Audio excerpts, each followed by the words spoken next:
course I lost my little bag of drips, but I'll show you all the cool little tools that my drip system kit came with and what to use to build it and customize it how you want. Can't find their ball, so I'm playing fetch with a golf ball. Wow. Now let's get to work before the wind picks up again. Gosh dang it. Now that I have both hands and my tripod's not gonna fall over, this is what we do. I don't need this right now. This is to cut my drip if I need to chop some pieces. This is really cool. It's like a little gadget that so drip is a pretty thin plastic, and this little pokey thing pokes a perfect little hole in it, right? So you apply pressure, poke the hole, and then I learned this last year like an idiot. I wish I would have known this years ago. You can really hurt your fingers when you're taking the little drip here and pressing it into the tube. But this has a little holder. Yes, Mochi, I see you, ma'am. I see you. And I see you guys, all right? I just can never be left alone. So this little thing has a deal here where this fits perfectly inside, and then you can apply pressure and push it into that tube. So this is really, really handy, and all of this stuff is pretty cheaply made. Can y'all not fight, please? It's all pretty cheaply made. It's just pieces of plastic.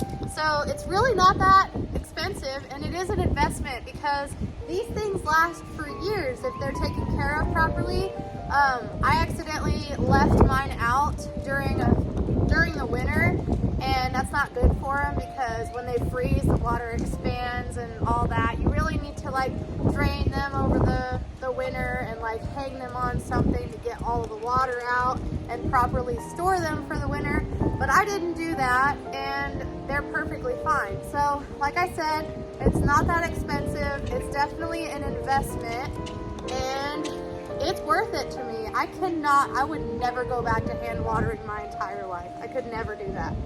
So I'm gonna set up a couple of these guys. Here's a closer look at this. So this pokes the hole in there, and that's really sharp. That's cut me before.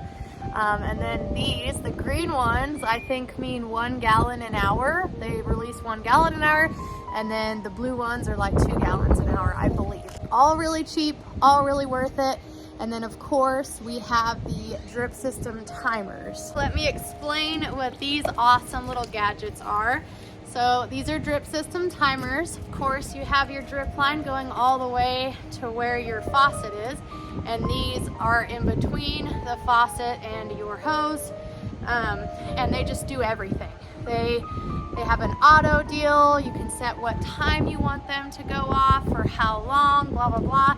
I never have to remember when to water my garden. It just does it for me, and it makes my life so much easier, and it makes gardening that much more fun. Some people like the therapeutic side of watering their garden themselves, but I just like this better because I'm already busting my butt in the garden. You know what I mean? Here's the final product for the actual drip line. My garden is not finished. Do not judge how ugly it is right now. I still gotta mulch it. If I missed any of the drip equipment and you have questions about it, let me know in the comments. Okay, have a good day. Bye.